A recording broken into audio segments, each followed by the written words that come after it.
Hello hi അസ്സാം വലൈക്കും നമസ്കാരമുണ്ട്. റാസ് ഗാർഡന്റെ പുതിയൊരു എപ്പിസോഡിലേക്ക് എല്ലാവർക്കും സ്വാഗതം. ഞാനിന്ന് വന്നിട്ടുള്ളത് ഒരു ചെറിയ വീഡിയോ ആയിട്ടാണ്. ഒരു സപ്പോർട്ടിനെ പരിചയപ്പെടുത്താനാണ്, ബനാന സപ്പോർട്ട. അപ്പോൾ ഒരുപാട് വീഡിയോകൾ എല്ലാവരും കണ്ടിട്ടുണ്ടാകും സപ്പോർട്ടിൻ്റെ.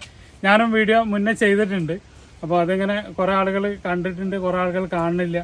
അപ്പോൾ സപ്പോർട്ടിനെ ജസ്റ്റ് എൻ്റെ ഗാർഡനിലെ ടെറസ് ഗാർഡനിലെ ഡ്രമ്മിൽ വെച്ച സപ്പോർട്ട മരത്തിനെയാണ് ഞാൻ ജസ്റ്റ് ഒന്ന് പരിചയപ്പെടുത്തുന്നത്.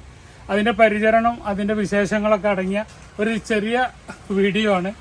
അപ്പോൾ ഇതിനെ എങ്ങനെയാണ് പരിചരിക്കേണ്ടത്, നമുക്ക് എങ്ങനെയാണ് ഇതിൽ വെക്കുക. അപ്പോൾ സപ്പോർട്ടിൻ്റെ ഗുണങ്ങളെക്കുറിച്ചൊന്നും ഇപ്പോൾ ഞാൻ പറയേണ്ട ആവശ്യമില്ല, ഒരുവിധം എല്ലാവർക്കും അറിയാം.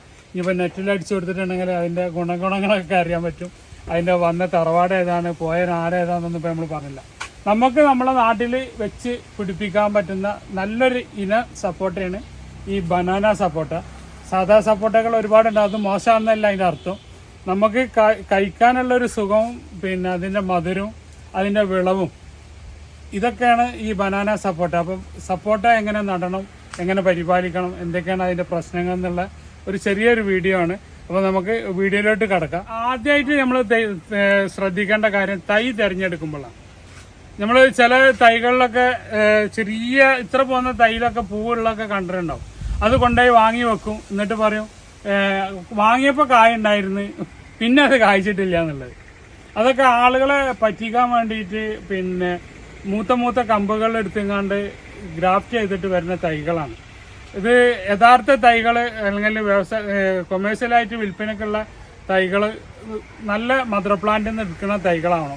ചിലവർക്ക് ഒരുപാട് സപ്പോർട്ടന്മാരുണ്ടാവും, കായ ഉണ്ടാവില്ല, വെറുതെ പൂവിട്ട് ഇങ്ങനെ പോകുന്നുണ്ടാവും. അവർ കൊടുന്ന് വെച്ചത് മദർ പ്ലാന്റ് നല്ലതല്ലാത്ത കാരണം അതിൽ നിന്ന് ഇപ്പം ഇനി എങ്ങനെയെങ്കിലും മുതലാക്കണ്ടെന്ന് വിചാരിച്ചിട്ട് ആ പൂവിടുന്ന കമ്പുകൾ ഇങ്ങനെ എടുത്തിട്ട് തൈകൾ ഉണ്ടാക്കിയിട്ട് യഥേഷ്ടം തൈകൾ മാർക്കറ്റിൽ അവൈലബിൾ ആണ്.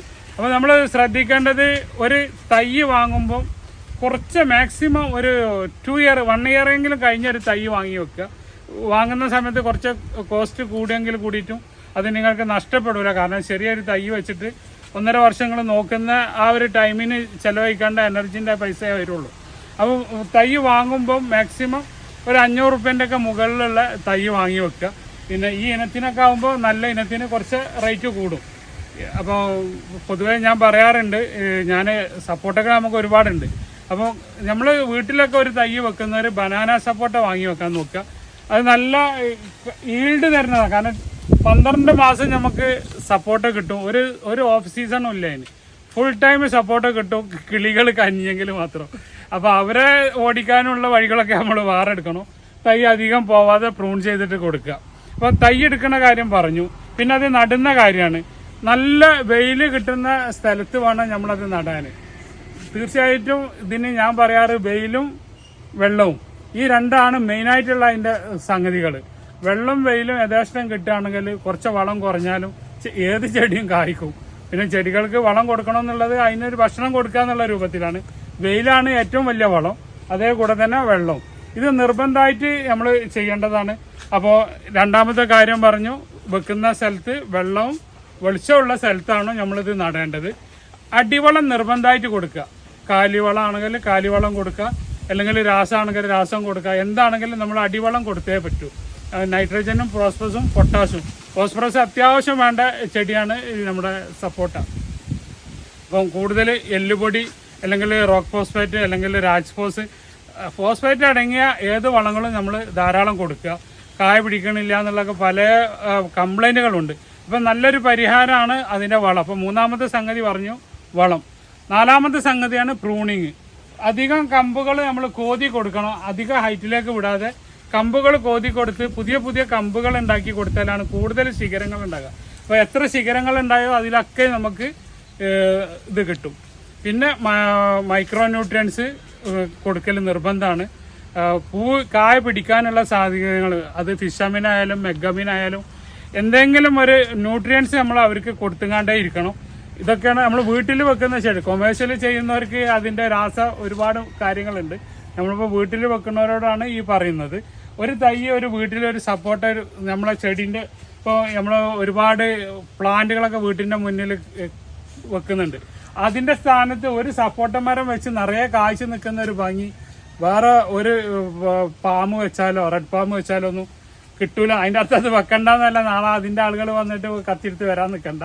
ഞാൻ പറയുന്ന ഒരു വീട്ടിൻ്റെ മുന്നിൽ ഒരു ചെടി സപ്പോർട്ട് നിറയെ കാഴ്ച നിൽക്കുന്നത് കാണാൻ നല്ല ഭംഗിയാണ്. അപ്പോൾ ഇത്രയും കാര്യങ്ങളൊക്കെയാണ് നമ്മൾ ചുരുക്കി പറഞ്ഞാൽ ശ്രദ്ധിക്കേണ്ടത്. തൈയിൻ്റെ സെലക്ഷന്, പിന്നെ വെയിലും വെളിച്ചമുള്ള സ്ഥലം നോക്കുക, അടിവളം കൊടുക്കുക, തൈ പൂവും കായൊക്കെ ആയി കഴിഞ്ഞിട്ടുണ്ടെങ്കിൽ മൈക്രോ ന്യൂട്രിയൻസ് കൊടുക്കുക, അല്ലെങ്കിൽ ഫിഷ് അമിനോ എഗ് അമിനോ അങ്ങനെയുള്ള കാര്യങ്ങളൊക്കെ ചെയ്ത് കൊടുത്താൽ വളരെ സിമ്പിളായിട്ട് വലിയതൊന്നും ഇല്ലാത്ത അധികം ഒരു കേടുപാടുകൾ വരാത്തൊരു ചെടിയാണ്. ആകെ വരുന്നത് അതിന് ഈ കൊമ്പണക്കത്തിൻ്റെ സംഗതിയുള്ളത്. ഇതൊക്കെ എൻ്റെ തൈകൾ ആദ്യം കൊമ്പണക്കം വന്ന ഈ അടയാളം നോക്കിയാൽ നിങ്ങൾക്ക് അറിയാൻ പറ്റും. ഈ കൊമ്പണക്കം വന്ന കമ്പുകളാണ് ഈ കാണുന്നത്. അപ്പോൾ ഇതിനെ കോപ്രോക്സി കൊടുത്തിട്ട് ക്ലിയർ ആക്കിയിട്ട് എടുക്കാൻ പറ്റും. അതേപോലെ തന്നെ ബോഡോ പേസ്റ്റ് ആപ്ലിക്കേഷൻ കൊടുക്കുക. ഈ കോപ്രോക്സി എന്ന് പറഞ്ഞ മരുന്ന് ഒരു വീട്ടിൽ ഒരു പ്ലാന്റ് വെക്കുന്നതിന് തീർച്ചയായിട്ടും വെക്കുക. രോഗങ്ങൾ എപ്പോഴും വരാൻ സാധ്യതയുള്ളതാണ്. ഇതൊക്കെ ഏകദേശം മൂത്ത പഴങ്ങളാണ്. അപ്പോൾ ഇത് നിങ്ങൾക്ക് കണ്ടാൽ അറിയാൻ പറ്റും, അതിൻ്റെ മുഴുപ്പ് കണ്ടാൽ അറിയാൻ പറ്റും. ഏകദേശം മൂത്ത പഴങ്ങളാണ്. നമുക്കിത് എങ്ങനെയാണ് പഴുത്തിക്കണമെന്നുള്ളത് അറിയാൻ, ഇത് ഏകദേശം വിരിഞ്ഞ് 120 ദിവസമാണ് ഇതിൻ്റെ കണക്ക്. ഒരു പഴം ഫ്രൂട്ടായി സെറ്റ്. അപ്പോൾ നമുക്കിതിൻ്റെ മരത്തിന്മേൽ തന്നെ ചെറിയ മുട്ടുണ്ട്. ഇത് കണ്ടില്ലോ, ഉരുണ്ടിട്ടാണ് ചെറിയ മുട്ട്. ഇത് നീണ്ടിട്ടാണ്. അപ്പോൾ ചിലർക്കുള്ളൊരു സംശയമാണ്, മൂണ്ട് ഉരുണ്ടിട്ടാണ് വരുന്നത്, ഇത് നീളുമോ എന്നുള്ളതൊക്കെ. ഒരു മരത്തിന്മേൽ തന്നെ 2 ഷേപ്പിലും നിങ്ങൾക്ക് കാണാൻ പറ്റും, ഉരുണ്ടതും നീണ്ടതും ഒക്കെ കാണാൻ പറ്റും. അപ്പം ഇനി ഇതെങ്ങനെയാണ് മൂത്തത് പഴുത്തത് എന്നുള്ളത് നമുക്ക് കൺഫ്യൂഷൻ ആവും. കാരണം എല്ലാ ദിവസവും ഇങ്ങനെ വിരിഞ്ഞ് വരുന്നതുകൊണ്ട് ഏതാണ് മൂത്ത ഒന്നിച്ച് വിരിയുന്ന ടൈമാണെങ്കിൽ നമുക്ക് മാസം കണക്കൂട്ടിയിട്ടിരിക്കാം. അപ്പോൾ നമുക്ക് ജസ്റ്റ് വിരൽ കൊണ്ട് ഇതൊന്നിങ്ങനെ ജസ്റ്റ് ഇങ്ങനെ മുരടി നോക്കിയാൽ മതി എന്നൊക്കെ പറഞ്ഞിട്ടുണ്ട്. പക്ഷേ എക്സാമ്പിൾ ഞാൻ 1-2 വീഡിയോയിൽ കുറേ മുന്നേ കണ്ടതാണ്. ഇത് ഇങ്ങനെ വരുതി കളഞ്ഞാൽ മിനുസപ്പെട്ടാണെങ്കിൽ അത് മൂത്താന്നാണ്. പക്ഷെ ഞാൻ പരീക്ഷണത്തിൽ തെറ്റാണെന്നാണ് എനിക്ക് പറയാനുള്ളത്. ഇത് വരുതി കളഞ്ഞാൽ നിരണ്ടി കളഞ്ഞാൽ മിനുസ വന്നതാണ്. പക്ഷേ ഇത് ചള്ള് സാധനം. ജസ്റ്റ് ഒന്നിങ്ങനെ ഒരു നഖമായിട്ട് ചെറുതായിട്ടൊന്ന് വരച്ച് നോക്കുക. പച്ച കളറാണ് കാണണം, ഗ്രീൻ കളറാണ് കാണണമെങ്കിൽ നമുക്ക് മനസ്സിലാക്കുക അത് ആയിട്ടില്ല എന്നുള്ളത്. നേരെ മറിച്ച് മൂത്ത സപ്പോർട്ടൻ്റെ ഞാനിപ്പോൾ ഒരു കാക്ക കൊത്തിയതിൻ്റെ ഒരു വവ്വാല് കൊത്തിയതാണ്.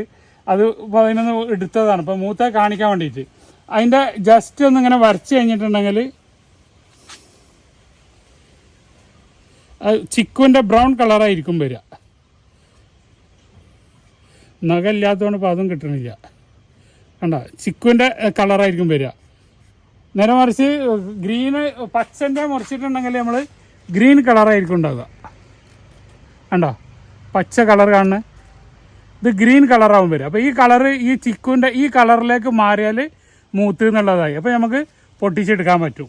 ഇതാണ് ഇതിൻ്റെ പച്ച കളറ്. ഇത് ഇങ്ങനെ നഖമായിട്ടുണ്ട് വരച്ചിട്ടുണ്ടെങ്കിൽ പച്ച കളർ കാണും. മൂത്ത സപ്പോർട്ട അതിൻ്റെ കളർ ഇങ്ങനെ മാറി മാറി വരും. അപ്പോൾ ഇത് ഈ ചിക്കുവിൻ്റെ കളർ ഒരു ബ്രൗണിഷ് കളറിലേക്കാണ് ഇത് വരച്ചിട്ട് വരണമെങ്കിൽ നമുക്കത് മനസ്സിലാക്കാൻ പറ്റും അത് മൂത്തതാണ് എന്നുള്ളത്. അപ്പോൾ 120 ദിവസം പിടിക്കും ഇതൊരു കായ സെറ്റായിട്ട് മൂത്ത് കിട്ടാൻ വേണ്ടിയിട്ട്. അപ്പോൾ ഒരു 100 ദിവസമൊക്കെ ആയാലും നമുക്ക് പൊട്ടിക്കാം, അല്ലെങ്കിൽ മറ്റൊരു കൊണ്ടുപോയിക്കാളും. ഗാർഡനിലുള്ള പ്ലാന്റുകളെ ജസ്റ്റ് ഒന്ന് പരിചയപ്പെടുത്തുക. അതിൻ്റെ സൈസ് വൈസ് ഒരു 3 സൈസാണ് ഇപ്പോൾ നമ്മളടുത്തുള്ളത്. ചെറുത്, ഒരു മീഡിയം, ഏറ്റവും വലിയ പ്ലാന്റുകൾ. അപ്പോൾ ജസ്റ്റ് അതൊന്ന് നിങ്ങളെ കാണിച്ചു തരാം. ഓക്കെ, ഞാനിപ്പോൾ അതിൻ്റെ ചെറിയ തൈകൾ എന്ന് പറയുന്ന തൈകളാണ് ഈ കാണുന്നത്. ഇതിൻ്റെ ഒരു മീഡിയം തൈയാണ് ഈ കാണുന്നത്. ഇതൊക്കെ എന്ന് പറഞ്ഞാൽ ഓൾറെഡി ഫ്രൂട്ടിങ് ആയി വന്ന തൈകളാണ്. ഇതൊക്കെ ഒരു മീഡിയം തൈകളാണ്, ബനാന ചിക്കുവിൻ്റെ. അതിൻ്റെ സൈസ് ജസ്റ്റ് ഒന്ന് കാണിക്കാൻ വേണ്ടിയിട്ട് ഇതിൻ്റെ സൈഡിൽ നിന്ന് എടുത്തതാണ്.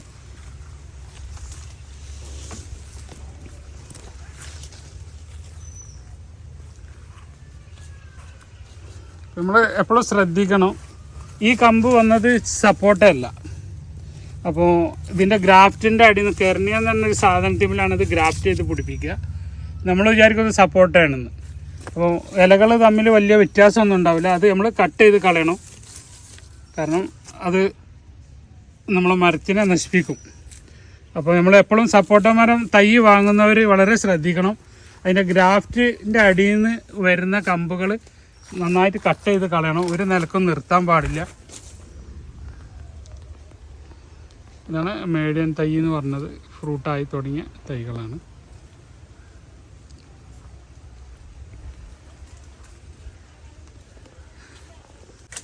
ഇതാണ് ഇതിൻ്റെ ഹെവി പ്ലാന്റ് ഉള്ളത്.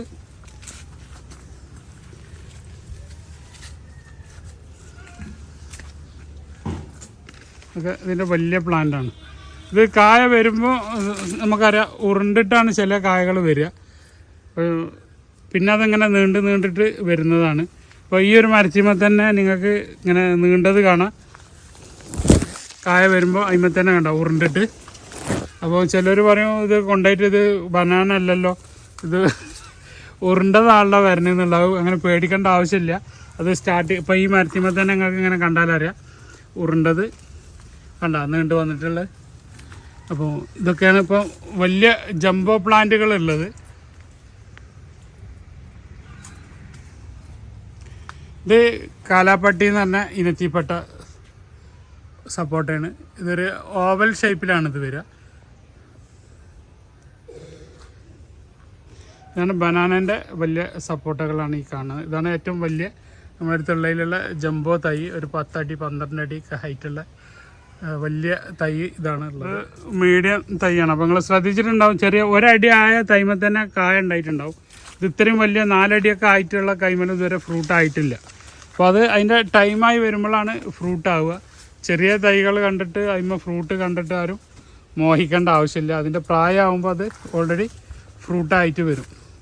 ഇതൊക്കെ ബനാനൻ്റെ വലിയ തൈകളാണ്. ഇത് തായ് ജംബോ സപ്പോർട്ടാണ് ഈ കാണുന്നത്.